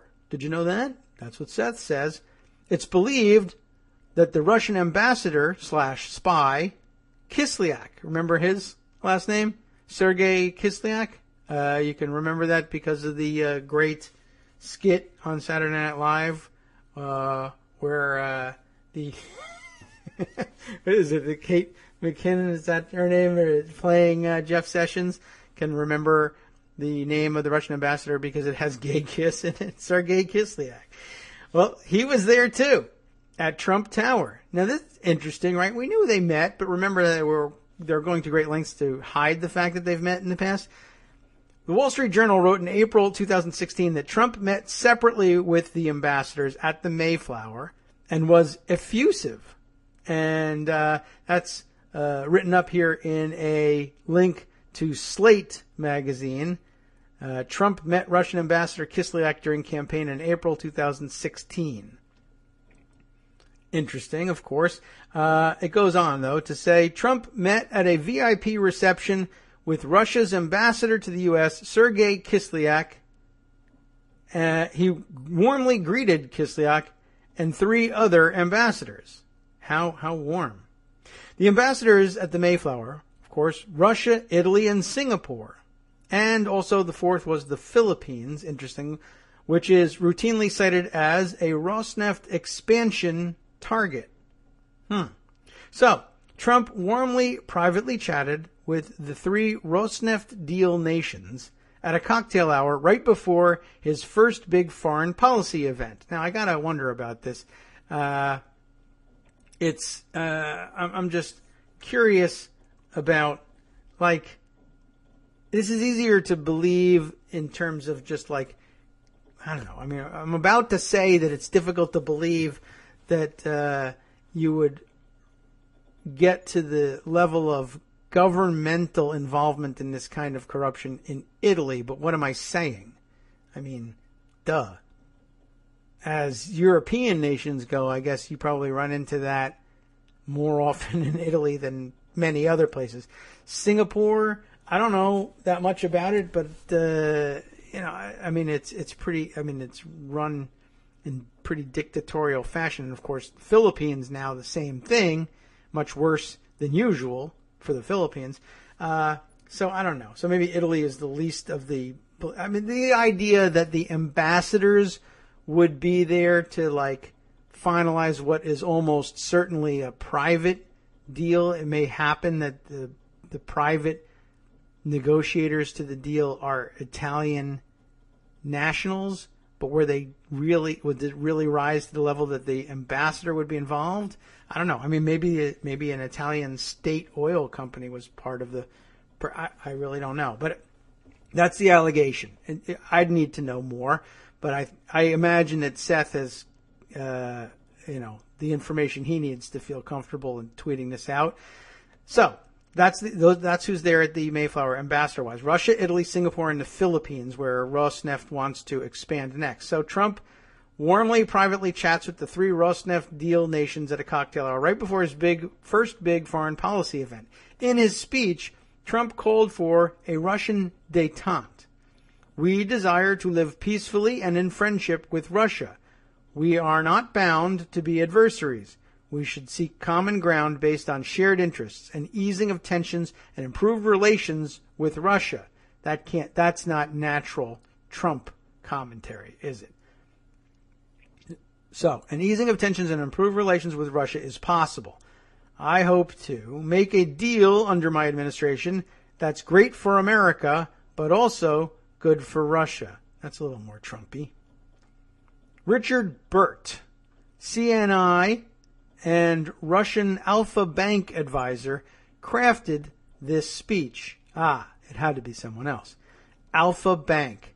Where have we heard that one before? Again, this is just throwing the same dots at ourselves here. It's not really conclusive evidence. It's just, it's not proof anyway. It's more evidence, but not proof. Richard Burt, CNI, on their board, and Russian's Alpha Bank advisor, crafted the speech. He was also, of course, Putin's pipeline lobbyist.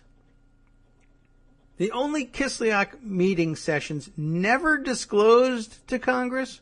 Remember, in those hearings, we heard so much about, just the other day, Jeff Sessions lying about his having met with any Russian officials, and then, fine, you proved that I met with Kislyak a couple of times, sure. Okay, yeah, well, I forgot to tell you about those, but I wasn't lying, I didn't think that, I don't remember even what his excuse is. But even so, even when they caught him there and he came around and said, all right, okay, fine, I remember now, I did meet, there's one more meeting with Kislyak that doesn't get mentioned. And even though he's now on the hot seat for perjury at this point, although they haven't made that charge, he still doesn't bring this one up. The only Kislyak meeting sessions never disclosed to Congress, even after accusations of perjury, was the meeting at the Mayflower. But, per the organizer of the Mayflower Hotel event, Jacob Heilbrunn, that's his name, of CNI, a third Sessions Kislyak meeting definitely occurred. That's the one at the Mayflower Hotel. Heilbrunn on the VIP event. He says, quote, at a reception in the Senate room of the Mayflower, a number of politicians and Trump advisors, such as Senator Jeff Sessions and ambassadors from Russia and the other nations, congregated before the event. Link here to Politico magazine story from April of 2016, Trump foreign policy speech, Why I Hosted It. That's Jacob Heilbrunn's piece. The VIP event wasn't just a receiving line, as Trump claimed. It was a cocktail meet and greet, a full event. And there's a great picture of dopey-looking Jeff Sessions here included in the tweet storm. That Sessions would feel the need to hide this contact with Kislyak at the Mayflower event after accusations of perjury raises red flags. I think you're right. The White House saying it has no recollection of any of the VIPs at Trump's biggest ever foreign policy event is also a red flag. When Kislyak was asked if he'd met Trump or members of his team during the campaign, he replied, get this one, "What do you consider a campaign?" That's a yes. Kislyak went on to fail to disclose his meeting with Trump at the Mayflower, citing only the meeting at the Republican National Convention. We know that Manafort and Kislyak would have known each other, as Manafort indirectly worked for Putin for years. We've heard that allegation, of course. He provides a link here to a Slate magazine article here. Report, Paul Manafort had a plan to influence American politics for Putin. That would have been the news of just the other day, right? There's lots of articles that I put away in pocket and we didn't get to that established that Manafort was working for a billionaire Russian oligarch client who was essentially paying him to promote the Putin agenda in the United States and to lobby for it. But that is indirect. Abramson continues, we know Manafort set up the Mayflower event and was available for meetings at it, as was Kushner, who later met secretly with Kislyak. Congress must investigate any Mayflower meetings between Sessions, Manafort, Kushner, Kislyak, and the Italian and Singaporean ambassadors. We know the White House lied about Mayflower. We know Sessions has. We know Kislyak has. And we know the Rosneft players were present, says Seth Abramson. We know there was ample time and space for sideline meetings. We know Walid Faris was also there, whose name does not ring a bell, but it's meant to scare the hell out of you, so maybe you know what you're talking about, and I don't. Let me know. And Trump Jr., Donald Trump Jr. was there. And also weirdo Stephen Miller on hand for that one. So other than the Republican National Convention and the suspicious Trump Tower meetings in December, the Mayflower speech should get the most attention in Congress. Now, a conclusion by our diarist, and let me scroll back up to the top and make sure, Keith Pickering, in conclusion, writing down here at the bottom, it's a long way, a lot of embedded tweets here. Abramson doesn't reveal much about his sources, but let's just be aware that the intelligence community has long been rumored to have the goods on Trump. So yeah, somebody's leaking. Daily Kos readers may also recall that according to the famous British spy dossier on the Russia connection, Carter Page was offered 19% of Rosneft if he could get U.S. sanctions on Russia lifted. That seems like an awful lot to give to one person. And apparently Trump himself wanted a piece of that action to the tune of 0.5%. And what do you know? Rosneft sold exactly 19.5% of its stock to person or persons unknown. That is suspicious. That is weird. Although I will say this, I don't know if I believe right off the bat that 19.5% of the company is on offer and Trump takes 0.5% and Carter Page grabs the other 19? Do we really think that's, I mean, you don't think, I'm sure Carter Page thought he was worth it. Like who else could engineer this for you? But I mean, at no point does Trump say, well, it all falls apart without me. Why don't you give me the 19% and give Carter Page the half? Who the hell's that guy? Why should he get 19% and I get, if that's true, I guess that's also the death of the I make great deals theme. I'll tell you that. That's a little bit difficult for me to believe, to be honest, but I put nothing past them at this point. Armando, hi. Yeah, David, I was done, but you pricked up my ears. Oh, okay. But I want you to finish because I have a more generalized comment about. Well, let's this see. story. There's a major update, is the way this post at Daily Kos ends, there has been a discussion in the comments about the veracity of Seth Abramson's reportage. Here is what, reportage, I guess we'll say. Here is what I've been able to find so far in doing a quick search. One, the location of Trump's foreign policy speech was changed from the National Press Club to the Mayflower. That's true. Citation here to an article in The Hill. Two, the space at the Mayflower was smaller than the National Press Conference. That, it says, is false. The National Press Conference's main ballroom has a capacity of 525. The Mayflower's ballroom can seat 1,150. Thus, the Trump campaign's stated reason for the move, overwhelming interest, does at least make some sense. Both sites have reception rooms adjacent to the main ballroom. There was a reception at the Mayflower before the speech. The ambassador, Kislyak, was at the reception along with Trump, Sessions, and 3 other ambassadors. All true here, or at least according to CNI itself. That's a link to nationalinterest.org. It would be, of course, in their interest, would have to some point prior to that been in their interest to brag on who they were able to attract to the event. Now, of course, it's an admission against interest. So, okay. CNI has Russian connections. Well, do they? Misleading is the ruling from the diarist here. The CNI, frequently known, it says, as the Nixon Center, rings no bells for me, appears to be bipartisan, that doesn't tell us much though, and very much into real politic. Henry Kissinger is one of the directors. They're focused on foreign affairs, but seem to have no particular love for Putin. And citing an article here in nationalinterest.org, what does Putin want? I can add on that. Heilbrunn, the guy is actually a fairly serious guy who's not that. I know his work, and I'd be surprised if he was a Russian stooge. It wouldn't be necessary for the story, I don't think. Agree. So, all right. Well, it's good to know that he's not another evil oligarch we have to track. Well, he could have become one. I'm just saying I know his history, and his history has been as a fairly serious person. Okay, what about the assertion that the ambassadors for Italy, Singapore, and the Philippines were there? Likely enough, why not? True, according to PBS, a link that is herein included, so you can all check that out as well. Italy and Singapore were key players in the Rosneft sale. Is that true? Well, partially, this says. There appears to be no direct governmental involvement from either nation. Yeah, that had me wondering. However, an Italian bank was one of the key players in financing the deal, and a holding company in Singapore was the nominal buyer. The ownership of that Singaporean company is impossible to trace, but other nations were involved too. Qatar, Switzerland also involved in financing the deal, according to an article here from Reuters.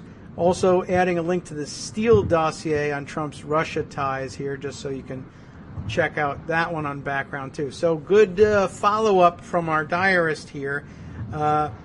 Not absolutely conclusive, but I guess the most important bit of it is that even when called out, I guess, on having met with the Russian ambassador during the campaign and having to admit that it was true, both Sessions and Trump, there's another meeting on the record that they didn't disclose, and that raises still more questions. I mean, for you to go and say, I never met anybody from the Russian government ever, and then as the Attorney General, as you're testifying to be confirmed Attorney General, and then within weeks they're like, actually, I have caught you meeting with him twice.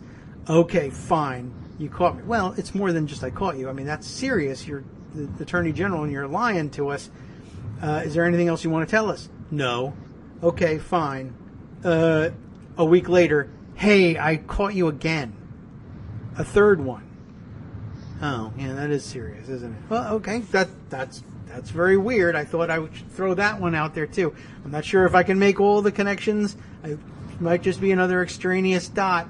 I don't know why the Attorney General keeps forgetting that he's meeting repeatedly with the Russian ambassador. In this atmosphere, you would think some of these things would meet with his recall.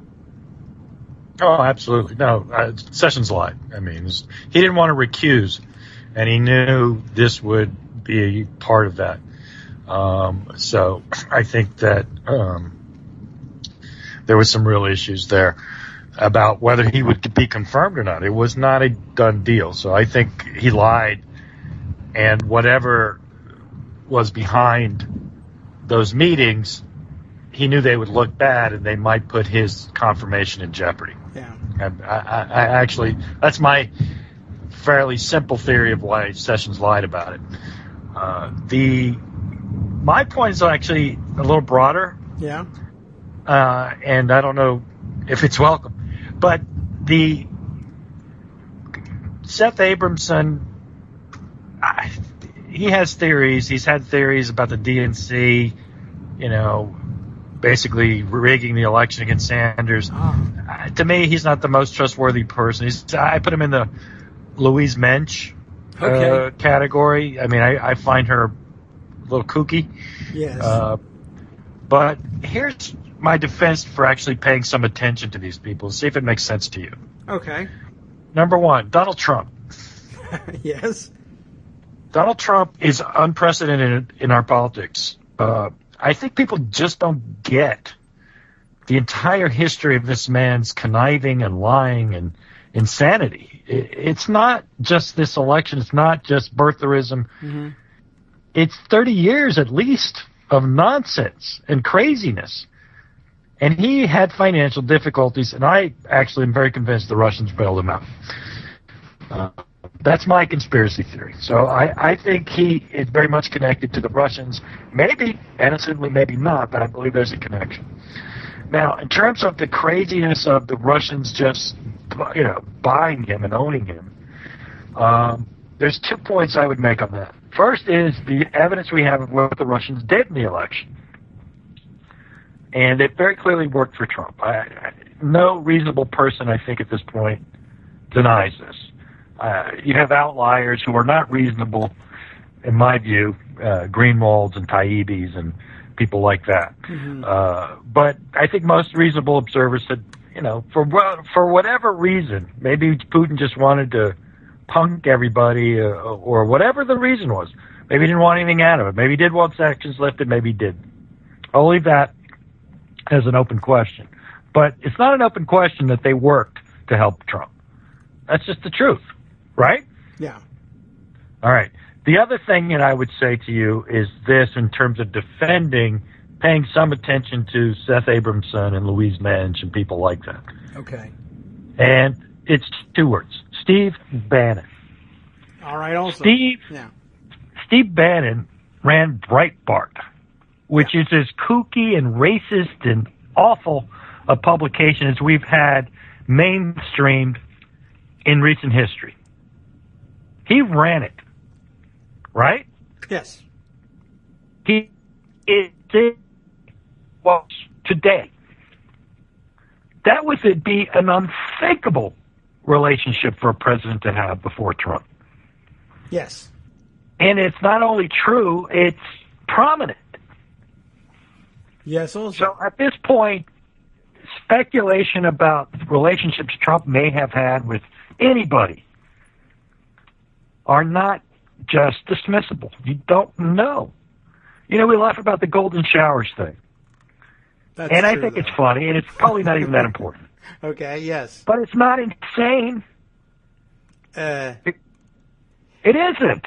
You don't think it's possible that he has that kind of crazy fetish?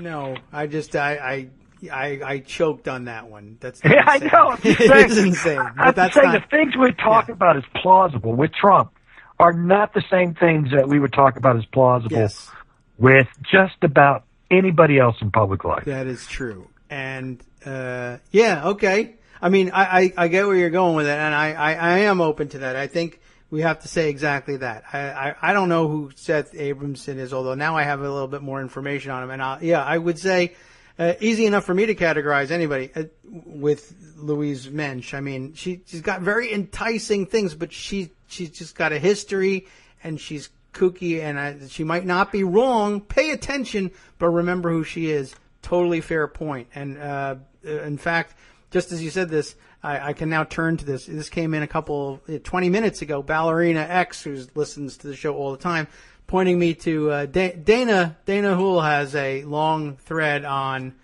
why you have to be wary of Seth Abramson. So I'll share that too. But I think I also great props to the diarist for following up.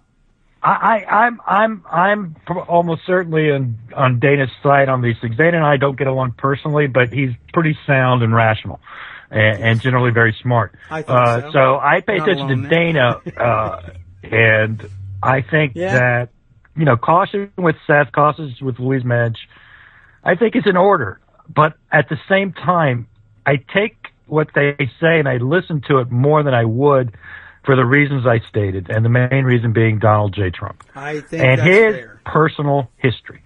Don't dismiss any of this stuff. Take it with a grain of salt. That's an old line. Just to have a lot of salt around, and we'll try and be as careful as we can. And like I said, great props to the diarist for that kind of level of follow-up and providing links to all of his follow-up. That's Keith Pickering who wrote that. Thanks to you for bringing this up, to Ballerina X, to Dana for waving the caution flags.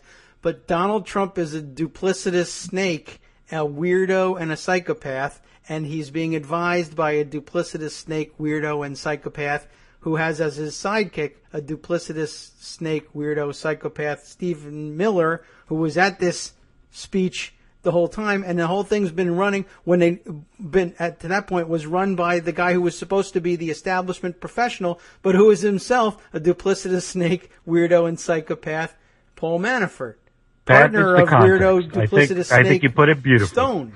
So they're all nuts. Something ridiculous is going to come out of this. Absolutely. That's the whole point. Normally, I'm like, oh, come on.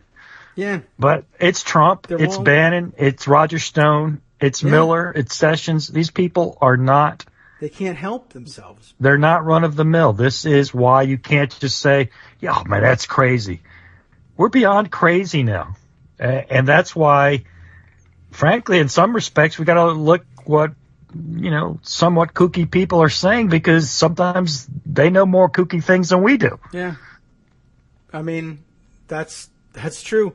So I'm going to, we'll take that grain. So thank you for calling in. And thanks for letting me in. Sure. And now a proper goodbye. Thanks for letting me talk today. Well done. Thanks for coming by and helping me out. Okay. So, just a quick rundown of, I guess, what Dana has to say, and then a quick stop over here. You know what?